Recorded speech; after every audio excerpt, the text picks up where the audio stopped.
नमस्कार मैत्रिणींनो, मी सायली पोळ home parlour या आपल्या यूट्यूब चॅनलमध्ये मी तुम्हा सगळ्यांचं पुन्हा एकदा स्वागत करते।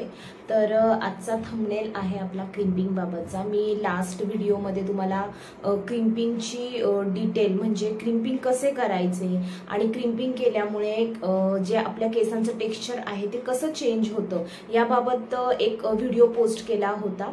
पार्ट 1 होता तो व्हिडिओचा आणि आता पार्ट 2 मध्ये मी तुम्हाला क्रिम्पर बाबत थोडीशी इन्फॉर्मेशन देणार आहे आणि त्यामध्ये खूप अशा गोष्टी आहेत की ज्या मे बी तुम्हाला माहितही नसतील की क्रिम्पिंग एक्झॅक्टली कुठल्या केसांवर करायचं असतं आणि कुठल्या केसांवर ते करू नये की ज्यांनी त्या केसांना म्हणजे स्ट्रेटनिंग, स्मूथनिंग, रिबॉन्डिंग असे जे केस आहेत या केसांवर करायचं किंवा करायचं नाही किंवा कधी करायचं आणि जर करायचंच असेल तर कसं टेस्ट करायची त्याची। तर ही डिटेल मी तुम्हाला आज नॉलेज देणार आहे। यानंतर तुम्हाला कदाचित क्रिम्पर बाबत किंवा क्रिम्पिंग बाबत कुठलीही क्वेरी राहणार नाही आणि तुम्ही हा व्हिडिओ पूर्ण पहा विदाउट स्किप करता, कारण छोट्या छोट्या गोष्टी असतात त्या आपण व्हिडिओ पळवल्यामुळे किंवा स्किप केल्यामुळे माहिती होत नाही, त्याच्यामुळे अर्धवटच माहिती आपल्याला मिळते। त्यामुळे व्हिडिओ तुम्ही पूर्ण पहा। आणि अजून एक गोष्ट की मला माझ्या 2 सबस्क्रायबरनी एक मेसेज त्याबाबत पण मी सांगते की अंजू घोडसे म्हणून डोंबिवलीला राहतात या, तर त्यांनी मला विचारलं होतं की ताई तुमचा हेअरकट खूप छान आहे आणि कुठला आहे। तर ताई माझा हेअरकट स्टेप कट आहे आणि माझ्या मामींचंही पार्लर आहे, मी माझ्या मामींकडूनच माझा हेअरकट करून घेते। मला त्यांच्याच हातचा हेअरकट आवडतो, त्याच्यामुळे मी कायम त्यांच्याकडनंच हेअरकट करून घेते। आणि दुसरे जे आपले सबस्क्रायबर आहेत क्षीरसागर ताई, आय डोंट नो ते कुठल्या आहेत, त्यांनी तसं काही मेन्शन नाही केलं, पण त्यांना माझ्या पार्लरचा होम पार्लर, माझं पार्लर घरात आहे आणि त्याचा फुल व्हिडिओ पाहिजे, तर ट्युटोरियल हवी आहे की मी पार्लर कसं सेट केलं आहे। तर नक्कीच ताई मी नक्की हा व्हिडिओ पोस्ट करेल। अजून थोडंसं काम माझं चालू आहे पार्लरचं घरातच आणि खूप छान सेटअप मी केला आहे। डिटेलमध्ये मी तो व्हिडिओ बनवणार आहे। मी कसं सामान ठेवलं आहे, मी माझं घर कसं मॅनेज, आणि घरात राहणाऱ्या स्त्रियांनी प्लीज असं वाटून घेऊ नका की आम्ही घरात राहतो, आम्ही काही करू शकत नाही। तुम्ही जर ठरवलं आणि जर तुम्ही तेवढी ताकद दाखवली तर तुम्हालाही माहिती की स्त्री शक्ती काय आहे आणि तुम्ही ते करू शकता। तुमच्या घर, संसार, मूल आणि तुमचं प्रोफेशन सांभाळू शकता। आणि हे तुम्हाला इथून पुढचे जे माझे व्हिडिओ येणार आहेत त्या सगळ्यामध्ये मी ह्या टिप्स देत राहील की तुम्ही कसं मॅनेजमेंट करा, टाइम कसा ऍडजस्ट करायचा, टाइम कसं सेट करायचा। तर मी तुम्हाला हळूहळू या सगळ्या गोष्टी शिकवत जाईल। फक्त होप सोडायचे नाहीत आणि मेहनत करायची, कष्ट करत राहायचं। तर चला आता आपण व्हिडिओला सुरुवात करूया। तर आजचं जे आपलं फर्स्ट प्रोडक्ट आहे हीट प्रोटेक्टर, तर हा ब्लंटचा हीट प्रोटेक्टर आहे। मी इथे तुम्हाला एक फोटो टाकेल, कारण समोरून दिसताना उलट्या साईडला दिसतं, त्याच्यामुळे मी इथं फोटो टाकेल, तुम्हाला दिसेल इथं फोटो। तर ब्लंटचा हीट प्रोटेक्टर आहे। तर हीट प्रोटेक्टर खूप गरजेचं असतं। हीट प्रोटेक्टरमुळे होतं काय की आपल्या जी केसांवर आपण क्रिम्पिंग करतो, क्रिम्पिंग ही एक प्रकारची हीटच झाली आपल्या केसांसाठी। हीट कुठलीही आपल्या केसांना चांगली नाहीये। हा कधीतरी करणं इट्स ओके, पण जर आपण कंटिन्युअसली करत असू तर तुम्हाला कंटिन्यू हीट प्रोटेक्टर वापरावा लागेल। तर हीट प्रोटेक्टर हा माझा जो आहे तो वॉटर बेस आहे, म्हणजे वॉटरी आहे, स्प्रे करू शकतो। हीट प्रोटेक्टर खूप वेगवेगळ्या प्रकारचे मार्केटमध्ये आहेत, तुम्हाला जो सोयीस्कर वाटेल, जो तुम्हाला ऍप्लिकेशनला चांगला वाटेल तो तुम्ही यूज करू शकता। तर मला हा स्प्रे फॉर्म मधला जो आहे आपण स्प्रे करू शकतो तो मला चांगला वाटतो, त्याच्यामुळे मी स्प्रे बॉटल घेतली आहे। हीट प्रोटेक्टर हा तुम्हाला जेलमध्ये पण मिळेल, परत स्प्रेमध्ये पण मिळेल। थोडंसं क्रीमी टेक्स्चर असतं काही हीट प्रोटेक्टरचं, तर तेही तुम्हाला मिळेल। तुम्ही तुमच्या चॉईस प्रमाणे कुठलाही घेऊ शकता। तर मला हा आवडतो म्हणून मी नेहमी हाच हीट प्रोटेक्टर यूज करते ब्लंटचा। तर हा प्रोटेक्टर यूज कसा करायचा, तर हीट प्रोटेक्टर यूज करताना केस थोडी तरी वेट पाहिजेत। वेट म्हणजे थोडासा ओलसरपणा केसांमध्ये हवा आहे। तर तुम्ही व्यवस्थित, जर तुमची केस आता क्लायंटला लगेच तुम्हाला क्विक क्रिम्पिंग करायचं असेल तर एवढा वेळ नसतो, तर पॉसिबल नाही होत। तुम्ही डिरेक्टली जरी ऍप्लिकेशन केलं थोडंसं जास्त प्रमाणात यूज करा, पण खूप अति पण करायचं नाही की ह्याच हीट प्रोटेक्टरने केस ओली होऊन जातील। एक सेक्शन जेव्हा तुम्ही घेताल, हा एक सेक्शन घेतला तर 1 2 3 1 2 3 इनफ आहे. एका सेक्शनसाठी एवढा हीट प्रोटेक्टर इनफ आहे. जास्त पण मारायचा नाही की अख्खी बॉटल संपली केसांना, पूर्ण केसांना नाही. इमल्सिफाय करायचं कंगव्यानी किंवा पॅडल ब्रशनी प्रॉपर विंचरून घ्यायचं आणि मग तुम्ही क्रिम्पिंगसाठी तुमची केस तयार आहेत. पण हीट प्रोटेक्टर हा नेहमी वापरा, मस्ट आहे आणि नक्की घ्या. सेकंड आहे सेक्शन क्लिप. सेक्शन क्लिप तुम्ही क्रोकोडाईल वापरले तर बेस्टच आहेत. क्रोकोडाईल म्हणजे असं असतं मगरीसारखं तोंड म्हणून ह्या क्लिप्सना क्रोकोडाईल बोलतात. तर तुम्ही ह्या पण घेऊ शकता. ह्यानी होल्डिंग चांगलं राहतं केसांचं. म्हणजे आपण जेव्हा सेक्शन घेतो वारंवार, ज्या प्लेन सेक्शन क्लिप असतात त्या वारंवार खाली पडतात आणि ह्या जर आहेत तर त्यांनी केसांचं होल्डिंग खूप टाईट राहतं. आणि दुसरं आहे कोंब कुठला यूज करायचा. तर कोंब बाबत मी तुम्हाला सांगेल. हा तर असं स्पेसिफिक काही ब्रँडचं नाव नाहीये. आयकॉनिकचा पण माझ्याकडे कोंब आहे पण आता सध्या तो इथं नाहीये. तर हा हीट प्रोटेक्टिंग वाला कोंब आहे. कायम जेव्हा तुम्ही तुमच्या सलॉनच्या दुकानामध्ये जाल विचाराल तर कोंब घेताना कायम हे विचारा की हीट प्रोटेक्टिंग वाला आहे का. हीट म्हणजे तुम्ही जेव्हा क्रिम्पिंग, स्ट्रेटनिंग करता, कर्लिंग करता, कर्लला तर एवढा कोंबची गरज नाही लागत, पण स्ट्रेटनिंग करताना आणि क्रिम्पिंग करताना कोंबची गरज लागते की तुम्हाला सेक्शन विंचरून घ्यावा लागतो. आणि हा कंगवा असा पाहिजे की ह्यानी केसांच्या हीटमुळे हा कंगवा वितळायला नको, मेल्ट झाला नाही पाहिजे हा कंगवा. जर हा कंगवा मेल्ट झाला तर त्याचे जे प्लास्टिकचे जे कण आहेत किंवा पार्टिकल्स आहेत मेल्ट झालेले ते तुमच्या केसांमध्ये अडकू शकतात आणि ह्याच्यामुळे केस डॅमेज होऊ शकतात. त्यामुळे कंगवे कायम यूज करताना हीट प्रोटेक्टिंग वालेच यूज करा की ज्यांना हीट बेअर झाली पाहिजे, सहन झाली पाहिजे, असेच कंगवे तुम्ही यूज करा. ही एक टिप आहे तुमच्यासाठी की कंगवे कायम चांगल्या क्वालिटीचेच वापरा. तुम्ही थोडे पैसे जास्त घाला पण आपल्या क्लायंटची काळजी ही घेणं आपली जबाबदारी आहे. त्यामुळे कंगवा हा नेहमी चांगल्या क्वालिटीचाच वापरा. तुम्हाला मार्केटमध्ये इझिली अवेलेबल होऊन जाईल आणि विचारतानाच विचारा, कारण असे दिसणारे बरेच कंगवे असतात, असंख्य कंगवे आहेत, साधे साधे दिसतात पण हा जरा चांगल्या क्वालिटीचा आहे, हीट सहन करू शकतो. गेली 2 वर्ष झालं मी हा कंगवा यूज करते पण अजूनही ओके कंडिशन मध्ये आहे आणि वारंवार वॉश करत जावा कंगवे. सेकंड आता आहे आपला क्रिम्पर. तर हा सगळ्यात फर्स्ट क्रिम्पर मी घेतला होता. मला आता ह्या क्रिम्परला आय थिंक 6 वर्ष झाली आहेत. असबा म्हणून प्रोफेशनल ब्रँड आहे, त्या असबा कंपनीचा मी हा क्रिम्पर घेतला होता. तर हा सगळ्यात फर्स्ट क्रिम्पर आहे माझा. तेव्हा मला एवढं माहित नव्हतं की क्रिम्पर कुठला घ्यायचा आणि कुठला क्रिम्पर बेस्ट आहे. हा सुद्धा बेस्टच आहे पण हा क्रिम्पर त्या केसांसाठी बेस्ट आहे ज्यांची केसांचं टेक्स्चर एकदमच पातळ आहे, की ज्या क्लायंटच्या डोक्यावर केसच खूप कमी आहेत आणि मग हेअरस्टाईल करताना आपल्याला प्रॉब्लेम येतो की तो म्हणावा इतका बाउन्स आपल्याला मिळत नाही. जर तुम्हाला बाउन्सी हेअर्स हवे असतील, कधी कधी एखाद्या पार्टीसाठी पण येतो की माझी केस खूपच फ्लॅट आहेत, खूपच सिल्की आहेत आणि त्याला बाउन्स नाहीये. मग जर तुम्हाला बाउन्स करायचा असेल क्रिएट तर तुम्ही हा क्रिम्पर वापरू शकता. थोडे हेवी क्रिम्प होतात ह्यानी. ह्याचे जे प्लेट्स आहेत तुम्ही बघा 1, 2, 3, 4 आणि 5 प्लेट्स आहेत ह्याला. ह्या सगळ्यात छोटावाला क्रिम्पर आहे आपला असबाचा. आयकॉनिकचे पण क्रिम्पर खूप छान आहेत, असं मी म्हणत नाही की आयकॉनिकचे. आणि हा कुठलाही स्पॉन्सर्ड केलेला व्हिडिओ नाहीये की असबानी मला त्यांचं काही स्पॉन्सरशिप दिली, असं काही नाही. हा सिर्फ माझं, मी ज्या गोष्टी वापरते आणि ज्या गोष्टी मला आवडतात त्यांचेच व्हिडिओ मी तुम्हाला दाखवणार आहे.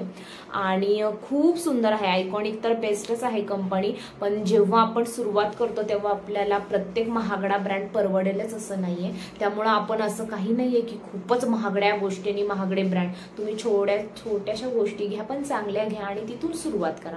तर हा सुरुवातीला मी क्रिम्पर घेतला होता साधारण 2100 का 1800 अशी तेव्हा ह्या क्रिम्परची प्राइस होती आणि अजूनही 6 वर्ष झाले अजूनही हा क्रिम्पर ॲज इट इज आहे. मी अजूनही हा क्रिम्पर वापरते पण मी अशा क्लायंटवर यूज करते की ज्यांच्या केसांची जी क्वालिटी आहे एकदम पातळ आहे आणि त्यांना बाउन्स हवा आहे. त्याच्यामुळे क्रिम्पिंग पण छान होती आणि आपल्याला बाउन्सही जास्त मिळतो आणि हेअरस्टाईल जी पूर्ण आहे ती थोडी फ्लफी होती. तर हा असा क्रिम्पर आहे. 5 त्याचे ब्लेड्स आहेत ह्या क्रिम्परचे आणि छान आहे. टेम्परेचर पण ह्याच्यावर दिलं आहे काहीतरी 130, 160, 190 आणि 220 साधारण अशाच पद्धतीचं काही टेम्परेचर असतं. तर तुम्ही क्लायंटच्या केसानुसार ठरवा की नाही का त्यांना कुठल्या ह्याच्यात करायचं. जर तुम्हाला फास्ट काम करायचं असेल तर तुम्हाला ऑब्व्हियसली 220 ठेवावा लागणार आहे, कारण तुम्ही 130 आणि 160 वर जर करायला गेलात तर क्रिम्पिंग व्यवस्थित होणार नाही आणि फास्ट होणार नाही. 220 वर करा, पण जास्त वेळ प्रेस करून ठेवू नका, फास्ट क्रिम्पिंग करा.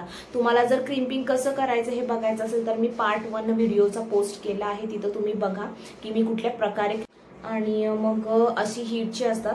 130 आणि 160 साधारण तुम्ही डमीजसाठी वापरू शकता, कारण आपण डमीला पण क्रिम्पिंग करतो, त्याच्यामुळे लो टेम्परेचर ह्याच्यामध्ये 2 दिला आहे. मी माझ्या डमीला यूज करताना 160 हे टेम्परेचर ठेवते, डिपेंड्स की डमी तुमचा कुठल्या क्वालिटीचा आहे. तर आपण आता वापरताना माझ्याकडे साधारण 1800 पासून 3500 किमतीचे डमी बाबत पण मी एक व्हिडिओ तुम्हाला दाखवेल की कुठला डमी घ्यायचा हेअर स्टायलिंगसाठी शिकण्यासाठी, तो पण मी व्हिडिओ नक्की दाखवेल.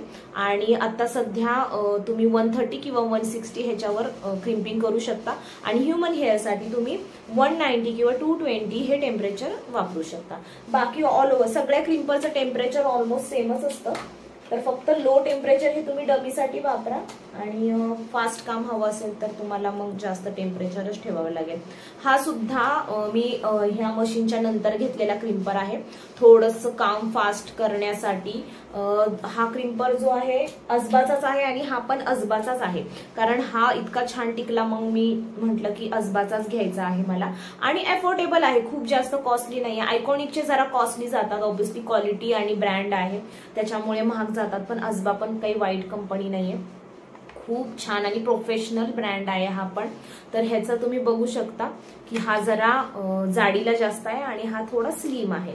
तर मला अजून जास्त फास्ट काम हवं होतं म्हणून मी हा क्रिम्पर घेतला होता, पण दोन्ही पण बेस्ट आहेत त्याच्या दृष्टीने. आणि ह्याचे जे प्लेट्स आहेत ते 1 2 3 4 5 6 ह्या ज्या प्लेट्स आहेत त्या 6 आहेत. आता मी प्लेट्स का तुम्हाला काउंट करून दाखवत आहे ह्याचं रिझन मी तुम्हाला थोड्या वेळाने सांगेल. तो क्रिम्पर ऍक्च्युली माझ्याकडे नाहीये जो हेअरस्टायलिंगसाठी बेस्ट आहेत, जे प्रोफेशनल आणि मोठे मोठे हेअरस्टायलिस्ट वापरतात. तो क्रिम्पर मी अजून घेतलेला नाहीये, मी नक्कीच घेईल आणि घेतल्यानंतर मी तुम्हाला तो दाखवेलही. पण मी एक फोटो टाकेल इथे की तो क्रिम्पर कोणता आहे, तुम्हाला फोटोमध्ये दाखवेल मी. आणि कुठला क्रिम्पर घ्यायचा ह्या तिन्हीपैकी तोही मी तुम्हाला सांगेल. तर ह्याचे आधीचा क्रिम्पर होता त्याचे 5 होते प्लेट्स आणि ह्याचे आहेत ते 6 प्लेट्स आहेत. तर प्लेट्स बाबत मी तुम्हाला आता सांगेल की प्लेट्स का इम्पॉर्टंट आहेत. मोठे मोठे जे हेअरस्टायलिस्ट आहेत तुम्ही जेव्हा त्यांचं क्रिम्पिंग बघता तर ते क्रिम्पिंग इतकं नॅचरल दिसतं, अजिबात केसांमध्ये तो वेव दिसत नाही. आणि जेव्हा आपण क्रिम्पिंग करतो तेव्हा ते झिगझॅग वाल्या ज्या लाईन्स असतात त्या विजिबल होऊन जातात. तर त्यांनी काय होतं, तुमची केस जास्त फ्रीझी दिसतात, ड्रायनेस केसांमध्ये दिसतो. आणि जे असे छोटे छोटे केस आपले हेअरस्टाईल केल्यानंतर वर राहतात तर त्याचं रिझन ते आहे. तर क्रिम्पर हा खूप महत्वाचा पार्ट आहे. आणि जो मी तुम्हाला क्रिम्पर आता दाखवणार आहे, फोटो त्याचा टाकेल, तर त्याचे ब्रिसल्स जवळजवळ 8 ते 9 असतात. म्हणजे ब्रिसल्स म्हणजे ह्या ज्या प्लेट्स आहेत त्या 9 प्लेट्स आहेत. आणि त्या 9 प्लेट्समुळे त्या क्रिम्पिंग इतके छोटे छोटे आणि फाईन त्याचं क्रिम्पिंग होतं आणि टेक्स्चरही इतकं लाईटवेट होतं, अप्रतिम ते क्रिम्पर आहेत. आणि आयकॉनिक ब्रँडचा आणि आय थिंक H&K ब्रँडचे 2 असे क्रिम्पर आपल्या ब्रँडमध्ये, जर तुम्हाला ब्रँडेड कुठली क्रिम्पर घ्यायचा असेल त्याला मायक्रो क्रिम्पर बोलतात. मायक्रो क्रिम्पर तुम्ही मार्केटमध्ये गेलात, दुकानात गेलात, तुम्ही बोलात मायक्रो क्रिम्पर तर हा मायक्रो क्रिम्परच आहे असं म्हणून दुकानदार तुम्हाला देतील, पण नाही, ह्या क्रिम्पर बाबत तुम्हाला माहिती पाहिजे. हे 2 मायक्रो क्रिम्पर नाहीयेत. मायक्रो क्रिम्पर हा वेगळा असतो. तुम्ही कायम क्रिम्पर घेताना ह्या प्लेट्स काउंट करा, ज्याच्यामध्ये 7 पेक्षाही जास्त प्लेट्स आहेत तो मायक्रो क्रिम्पर असतो. मायक्रो म्हणजे एकदम छोटे छोटे छोटे क्रिम्प होतं आणि ते हेअरस्टाईल केल्यानंतर कळूनही येत नाही. बऱ्याच लेडीज असतात, बरेच क्लायंट असे असतात की क्रिम्प करू नका, केस खूप विचित्र दिसतात असे आपल्याला बोलतात. का तर आपण तितकं हेवी क्रिम्पिंग त्यांच्यावर करतो. क्रिम्पिंग कसं सॉफ्ट करायचं हे पण. आणि जर तुमचं तेवढं बजेट नसेल, हा ते क्रिम्पर थोडे कॉस्टली जातात. आयकॉनिकचा पण खूप कॉस्टली आहे आणि H&Kचा पण कॉस्टली आहे. पण हा जो मिड मधला आहे हा छोटा आहे. ह्याचे 5 ब्रिसल्स 5 प्लेट्स आहेत आणि ह्याचे 6 प्लेट्स आहेत. तर मी तुम्हाला हे पण दाखवेल की जरी तुम्हाला तो अफोर्ड होत नसेल तर ह्याच क्रिम्परनी तुम्ही अशी कुठली टेक्निक वापरून सॉफ्ट क्रिम्पिंग क्रिएट करू शकता. मी माझ्या डमीवर व्हिडिओच्या लास्टला तुम्हाला दाखवेल की तुम्ही कसं सॉफ्ट क्रिम्पिंग ह्याच क्रिम्परनी करू शकता. आता माझ्याकडे पण तो क्रिम्पर नाहीये, पण तरी पण मी ह्याच क्रिम्परनी क्रीम करते केस आणि पण मी एक टेक्निक वापरते आणि त्याच्यामुळे मग माझी केस बऱ्यापैकी नॉर्मलला येतात. तर अरे एवढे पैसे नसतात आपल्याकडे इन्व्हेस्ट करायला, पण आपण छोट्या छोट्या गोष्टींमधून काही टेक्निक, घरातच काही गोष्टी असतात पण आपण थोड्याशा टेक्निक वापरून त्या गोष्टी शिकू शकतो. तर आता हे झालं आपल्या प्रोडक्ट बाबत नॉलेज. प्रॅक्टिकल नॉलेज जे आहे की क्रिम्पिंग ह्या क्रिम्परनी आपण मायक्रो क्रिम्पिंग सारखा लुक एक 50% किंवा 60% होईना कसा देऊ शकतो ते मी तुम्हाला व्हिडिओच्या लास्टला सांगेल. आता काही महत्त्वाच्या गोष्टी आहेत ज्या मी तुम्हाला सांगेल की क्रिम्पिंग कोणाला करू नये. काही मी नोट्स काढून ठेवल्या आहेत आणि मग मी त्या तुम्हाला एक एक डिटेलमध्ये सांगेन की कोणत्या केसांवर क्रिम्पिंग करू नये. तर ज्यांनी केमिकल ट्रीटेड हेअर आहे, ज्यांनी स्ट्रेटनिंग, स्मूथनिंग, रिबॉन्डिंग अशा केमिकल प्रोसेस केल्या आहेत आणि असे क्लायंट जेव्हा आपल्याकडे येतात की आम्हाला हेअरस्टाईल करायची आहे, हेअरस्टाईल करणं जर प्रोफेशनली करत असाल तर तुम्हाला कंपल्सरी क्रिम्पिंग करायला लागणार. स्ट्रेटनिंग, स्मूथनिंग आणि रिबॉन्डिंग केलेले केस पोकळ स्ट्रेट असतात, त्यामुळे त्यांच्यावर हेअरस्टाईल करणं डिफिकल्ट जातं, आपल्याला बाउन्स देणं थोडं डिफिकल्ट जातं. तर अशा वेळेस काय करायचं की सरळ तुम्ही क्लायंटला नकार द्यायचा की नाही, तुमच्या केसांची हेअरस्टाईल होऊ शकत नाही कारण आम्हाला क्रिम्पिंग करणं गरजेचं आहे. आणि क्लायंट जर तुमचं तयार झालं तर विदाऊट क्रिम्पिंग केसामध्ये हेअरस्टाईल करा, तर त्याही केसांवर आपल्याला हेअरस्टाईल करता येऊ शकते. त्यासाठी आपल्याला स्ट्रॉंग स्प्रेचा यूज करणं गरजेचं आहे. पण जर क्लायंटनी स्ट्रेटनिंग, स्मूथनिंग आणि रिबॉन्डिंग करून हार्डली 1 मंथच झाला आहे तर करू नका, रिस्क घेऊ नका. त्यांनी खूप पैसे घालून स्ट्रेटनिंग, स्मूथनिंग, रिबॉन्डिंग केलेलं असतं आणि त्यांना माहित नसतं की ह्या गोष्टींमुळे केसांवर काय परिणाम होणार आहे. तर तुम्ही ह्या गोष्टी एक प्रोफेशनली लक्षात ठेवल्या पाहिजेत की आपण जर त्यांच्या केसांवर क्रिम्पिंग केलं तर त्यांचे केस डॅमेजही होऊ शकतात. म्हणजे फॉर एक्झाम्पल एखादी क्लायंट तुमच्याकडे आली, तिने 1 मंथ झालं की स्ट्रेटनिंग केले आणि लग्न आहे त्यांच्या घरात आणि ती बोलली की मला हेअरस्टाईल करायची, तुम्ही इमिजिएट क्रिम्पिंग करायला जाता कारण फर्स्ट स्टेप ही आपली क्रिम्पिंगची असते. तर क्रिम्पिंग करताना तुम्ही कायम एक छोटासा सेक्शन घेऊन एक टेस्ट घ्या की हेवी क्रिम्पिंग, जो माझा हा वाला क्रिम्पर आहे, हा असा जर क्रिम्पर तुमच्याकडे असेल, हा जरा हेवी क्रिम्पर आहे, त्या क्रिम्परनी एक स्पॅच घ्या, एक छोटीशी बोट घ्या, थोडीशी जोरात प्रेस करून बघा आणि त्याच्यानंतर ते क्रिम्पिंग जे झालेलं आहे त्याला कोम करा. ठीक आहे, क्रिम्प झालेत, झिगझॅगवाल्या लाईन्स आल्यात आणि आता तुम्हाला काय करायचंय, पाणी घेऊन त्याच्यावर स्प्रे करायचंय. जिथं आपण जेवढा पार्ट क्रिम्प केला आहे, पण पार्ट घेताना पण वरचा नाही घ्यायचा, जे आपले मानेखालची केस असतात ह्या पार्टवरच, आणि एवढी छोटीशीच बट घेऊन तुम्हाला क्रिम्पिंग करायचं. तर इथं तुम्ही करायचं आहे क्रिम्पिंग आणि त्याच्यानंतर स्प्रे बॉटलनी पाणी मारायचं आणि ती केस थोडीशी कोरडी करायची, ड्राय करायची. जर ती केस पुन्हा नॉर्मल झाली, पुन्हा स्ट्रेट झाली तर येस तुम्ही त्याच्यावर क्रिम्पिंग करू शकता, त्यांच्या केसांचं क्रिम्पिंग आफ्टर वॉश जाऊ शकतं. पण जर पाणी मारूनही तुमचं जर क्रिम्पिंग गेलं नाही तर समजा की त्या क्लायंटवर क्रिम्पिंग करायचं नाही, कारण स्ट्रेटनिंग, स्मूथनिंगची जी प्रोसेस आहे ती चालू असती. 1 मंथ नुसता त्यांना झाला आहे करून, त्यांनी केस स्ट्रेट करून गेली आहे. कधी कधी असं होतं की क्लायंटची केस ॲज इट इज तशीच राहतात, त्यांचं क्रिम्प जातच नाही, हेअर वॉश केल्यानंतरही जात नाही. आणि ह्या गोष्टी सिरियस आहेत. खूप जणांबरोबर आय थिंक झाल्या पण असतील, माझ्यावर तर अजून एकदा पण झालेली नाहीये. कारण मी ज्या सरांकडून शिकले, आपले कमलेश सोनी सर, एकलव्य हेअरस्टायलिस्ट, तुम्ही तर त्यांना ओळखत असाल, त्या सरांकडून मी प्रॉपर ट्रेनिंग घेतला आहे. मी त्यांचा 5 दिवसाचा हेअरस्टाईलचा मास्टर क्लास केला आहे आणि ह्याच्या आधी पण कधी झालं नाही आणि आत्ताही कधी झालं नाही. पण कारण अशा ह्या छोट्या छोट्या गोष्टी असतात. सरांनी खूप सुंदर नॉलेज दिलं, खूप छान पद्धतीने त्यांनी आम्हाला शिकवलं आणि ह्या गोष्टी आहेत ज्या खूप छोट्या आहेत पण ह्या खूप मोठ्या होऊ शकतात. त्यामुळे तुम्ही पण ह्या गोष्टी कायम लक्षात ठेवा की कुठल्याही केमिकल ट्रीटेड हेअरवर जेव्हा तुम्ही एखादं इवन कर्लिंग सुद्धा, कर्लर जरी तुम्ही यूज केला त्या केसांवर, तरी पण आधी एक स्पॅच टेस्ट घ्या की केलेला कर्ल्स परत पाण्याने रिमूव्ह होत आहे की नाही.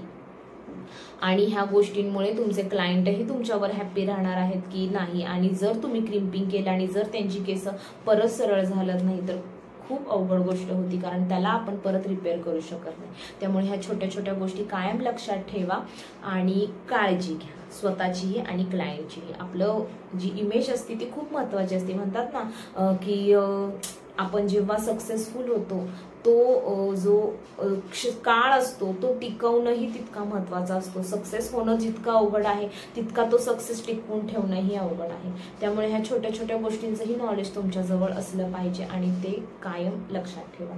यासाठी मी ह्या टॉपिक सगळ्यात फर्स्ट मी हाच टॉपिक घेतला की कुठल्या केसांवर क्रिम्पिंग करायचं. देते तुम्हाला की मी दोन्ही क्रिम्परमध्ये किती डिफरन्स आहे ते तुम्हाला सांगते.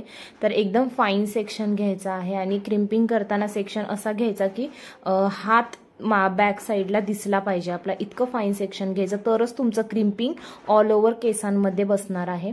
तर सगळ्यात पहिल्यांदा मी छोटावाला क्रिम्पर घेतला होता माझा आधीचा, त्यांनी मी क्रिम्पिंग केले. तर तुम्ही पाहू शकता त्या क्रिम्परनी किती मोठे मोठे क्रीम झाले आहेत आपले. मग ह्याच्यामुळे होतं काय की केस थोडीशी फ्रीजी दिसतात. आणि आता आपण घेणार आहोत माझा सेकंडवाला क्रिम्पर, ज्याचे थिकनेस थोडीशी जास्त आहे, ब्रॉड आहे त्याचं पुढचं जे तोंड आहे ते. आणि मग आता ह्या क्रिम्परने आपली क्रिम्पिंग करायची. तोच सेक्शन मी घेतला आहे, हाफ सेक्शन मी पहिल्यावाल्या क्रिम्परने केला आणि आता जो त्याचाच हाफ सेक्शन आहे तो मी मोठ्या क्रिम्परने करणार आहे. तर अशा पद्धतीने खालचा जो पार्ट आहे तो मी क्रीम करून घेतला आहे. आणि क्रीम करताना मी नंतर केलं आहे त्याच्यावरून प्रेसिंग.